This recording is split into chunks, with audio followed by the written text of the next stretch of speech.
X, Y and Z were partner in a firm sharing profit in the ratio of 4:3:1. The firm closes its books on 31st March every year. कि firm में जो books close होता है वो 31 मार्च में हो जाता है और 1 फरवरी 2020 में वाई की डेथ हो गई, यानी इसने फरवरी में डेथ हो रहा है बोले तो 2 महीने पहले हो रहा है, लेकिन 10 महीने बिजनेस में सर्व कर दिया इसने कितना बिजनेस में टाइम दे चुका अब तक? 10 महीने. Y died and it was decide that new profit sharing ratio between X and Z are equal. यहाँ पे रेशियो क्या है बेटा? तो यहाँ पे दो बातें समझ में आई. एक तो इसने 10 महीने बिजनेस में दिए हैं, दूसरा इनका रेशियो क्या है बेटा? 1:1. Partnership deed provided for the following on the death. Deed में ये कुछ बातें हैं. पहली बात, his share of goodwill be calculated on the basis of half of the profit credited to his account. कह रहा जितना भी उसको प्रॉफिट क्रेडिट किया गया है उसका आधा हम उसके हिस्से का क्या मान लेंगे. लेकिन प्रॉफिट कितने दिन का? तो आगे देखते हैं. कह रहे प्रॉफिट जो क्रेडिट किया गया है during the previous 4 completed year, पिछले 4 सालों में जितना प्रॉफिट दिया गया है उसका हाफ हम उसके लिए क्या मानेंगे बेटा? हम उसके हिस्से का गुडविल मान लेंगे. The firm profit for the last 4 year, पिछले 4 साल का प्रॉफिट आपके सामने गिवन है. ये बिल्कुल वैसे ही क्वेश्चन है बेटा 22 की तरह. हिज शेयर ऑफ प्रॉफिट, यहां तक बात खत्म हो गई ना. ये गुडविल तक की बात थी. पिछले क्वेश्चन में सिर्फ गुडविल था, तो वहां तक की बात यहां पे कंप्लीट हो जाती है. सेकंड क्वेश्चन में कहता है हिज शेयर ऑफ प्रॉफिट निकालना है आपको उसके डेथ का on the basis of average profit of past. पिछले 2 साल का एवरेज निकाल के आपको उसके हिस्से का क्या निकालना है बेटा? गुडविल नहीं है ये, क्या निकालना है? प्रॉफिट निकालना है उसके हिस्से का. समझ में आ रही बात? तो सबसे पहले आप इसको ये पता कीजिए कि इसको अब तक कितना प्रॉफिट दिया गया है और फिर उसमें आधा करके उसका गुडविल निकालेंगे. आप कर सकते हैं. प्रॉफिट तो पता कर सकते हैं ना कि इसको कितना दिया गया है. क्या नाम है पार्टनर का? लिखिए बेटा Y share of profit in last 4 year.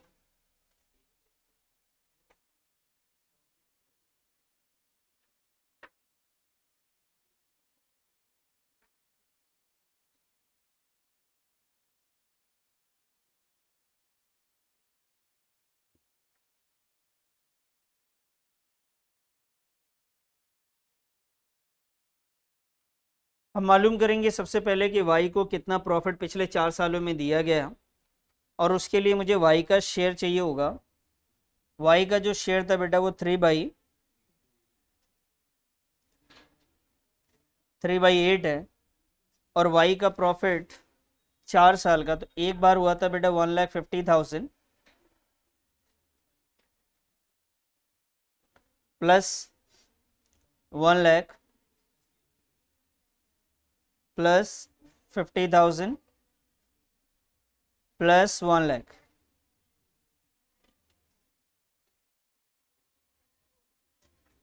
ये आ गया बेटा 4 लाख. 3/8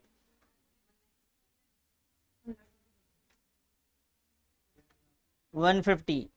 लेकिन मुझे मालूम करना था वाई शेयर ऑफ गुडविल.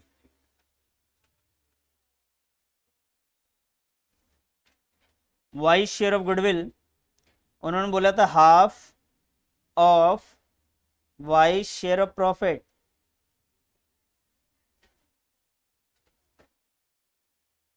तो बेटा जो प्रॉफिट है उसको टोटल कितना हुआ है? 1.5 लाख. उसका हाफ कर देंगे बच्चे, क्या आएगा वो? 75,000. अब ये गुडविल हो गया. अब क्वेश्चन ने आपसे कहा इससे रिलेटेड जर्नल एंट्री करके दिखाइए. तो एक बात बताइए, गुडविल की जर्नल एंट्री कौन से रेशियो में होती है बेटा? तो पहले ओल्ड रेशियो बता सकते हैं आप, 4:3:. अब इसमें डेथ किसकी हुई बेटा? तो बताइए न्यू रेशियो क्या है? न्यू रेशियो गिवन है कितना? तो आपको गेनिंग सैक्रिफाइसिंग निकालना पड़ेगा. तो चलिए निकाल लेते हैं पहले. sacrificing slash gaining share is equal to का ओल्ड शेयर माइनस का अगर ओल्ड में से न्यू को माइनस कर रहे हो और आंसर माइनस में आ जाए तो वो गेनिंग है, और प्लस में आ जाए तो सैक्रिफाइसिंग है। पार्टनर्स के नाम है एक्स और जेड। ओल्ड शेयर है एक्स का 4/8 1/8 और न्यू शेयर है बेटा 1/2 एंड 1/2। एलसीएम ले लीजिए, क्रॉस मल्टीप्लाई। एलसीएम बेटा इसमें 8 आएगा, तो इसका नो गेन है, नो सैक्रिफाइस है। इसको सॉल्व कीजिए बच्चे, कितना आ रहा है बेटा? -3/8, यानी सारा पैसा किसने लिया? सबसे ज्यादा बेनिफिट जेड को हो रहा है। तो अब कौन कंपनसेट करेगा बेटा? जेड। तो इसमें गेनिंग पार्टनर कौन है? Sacrificing partner Y. तो एंट्री बता सकते हैं? Very good. जेड्स capital account debit to Y's capital account. और गुडविल की वैल्यू थी बेटा 75,000।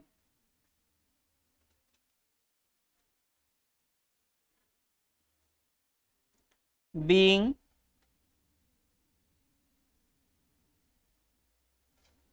goodwill adjusted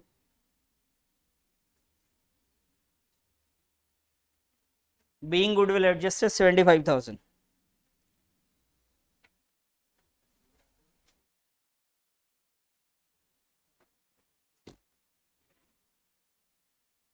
ये ए पार्ट कर लिया बेटा हमने,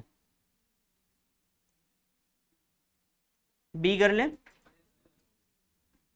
एक बार रीड करिए बी वाली लाइन।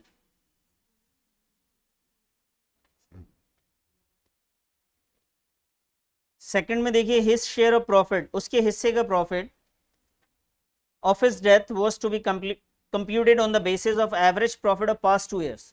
कह रहे जब उसकी डेथ हुई थी वो तकरीबन 10 महीने बिजनेस को सर्व कर चुका था अपना टाइम, तो 10 महीने का आपको प्रॉफिट तो निकालना है, लेकिन उस ईयर का जो प्रॉफिट आप कैलकुलेट करेंगे on the basis of average profit. किसके एवरेज प्रॉफिट के बेसिस पे? कितना? Last 2 years। अब इसमें लास्ट 2 year आपको डिसाइड करना कौन सा लूं, 18 और 17 18 और 18 19। इसका एवरेज निकालेंगे पहले। आइए सर, तो बी वाले पार्ट में आ गए हम लोग। यहां लिख लेंगे एवरेज प्रॉफिट्स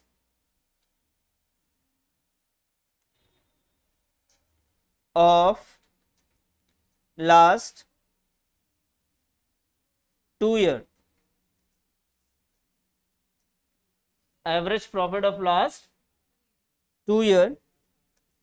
तो बेटा एक है हमारे पास 50,000, सेकंड है बच्चे हमारे पास 1 लाख।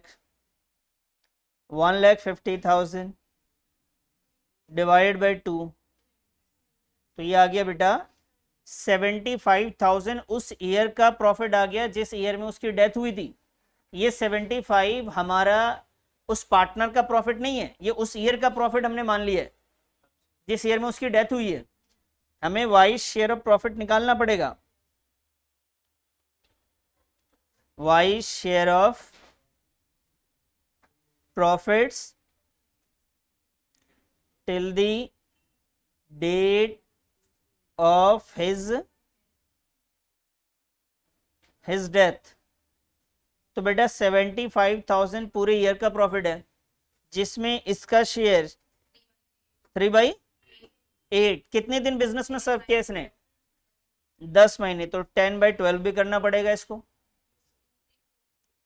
अब इसे सॉल्व कर लेंगे सर। क्या बताया आपने? 23438। क्लियर है? अभी मुझे बताइए, यहां पे जो सबसे इंपॉर्टेंट चीज है इसकी जर्नल एंट्री। आप बता सकते हैं क्या होगी जर्नल एंट्री? Z या Y? ऐसे नहीं लिखेंगे। जब प्रॉफिट पार्टनर को देते क्या लिखते हैं, profit and loss suspense account debit to, ऐसा लिखेंगे कि नहीं लिखेंगे, 23438।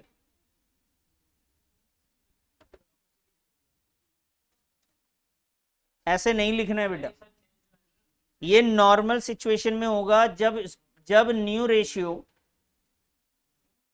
या आप ये समझ लीजिए कि न्यू रेशियो में चेंज, वही ओल्ड रेशियो जैसा ही क्या हो रहा है इनका न्यू रेशियो, ये अभी यहाँ पे चेंज हो गया, रेशियो चेंज अगर हो रहा है तब आप गेनिंग डेबिट टू सेक्रीफाइसिंग करते हैं। और गेनिंग का नाम क्या था बेटा यहाँ पे, जेड था, तो लिखेंगे सर जेड्स कैपिटल अकाउंट, ये ध्यान रखना बच्चे, जेड्स capital account debit to Y's capital account.